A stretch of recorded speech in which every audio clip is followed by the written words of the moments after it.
একটা যুদ্ধ জাহাজ আটকে গেছে আমাদের এখানে ভোর সকালবেলা 5টার সময়। এই দেখো দেখতে পাচ্ছ, এই ইন্ডিয়ান আর্মির পুরো অস্ত্রশস্ত্রে সজ্জিত একদম জাহাজটা। হ্যাঁ, ইন্ডিয়ান নেভির জাহাজ।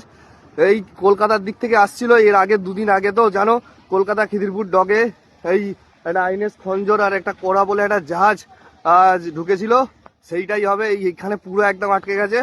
এই সামনে দেখো আমাদের বাড়ি, আর এই একদম সামনে রয়েছে, একদম সামনে এখানে দাঁড়িয়ে রয়েছে, পুরো একদম অস্ত্রশস্ত্রে সজ্জিত।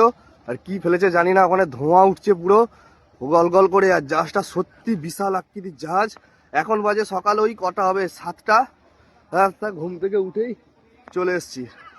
দেখো প্রচুর লোক জমে গেছে, ইঞ্জিন ফের স্টার্ট করছে, এই ধোঁয়া উঠছে।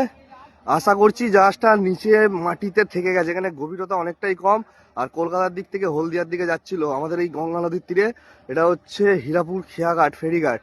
এই প্রথম আমি লাইফে এত সামনে থেকে এইরকম জাহাজ দেখছি। সবসময় জাহাজ এই নদী থেকে যায়, কিন্তু এই যুদ্ধ জাহাজ এত সামনে, এটা একদম সামনে থেকে দেখছি আমরা। দেখো, আর পুরো অস্ত্রশস্ত্রে সজ্জিত আছে, একদম মিসাইল, ট্যাঙ্ক, বোমা সবকিছু।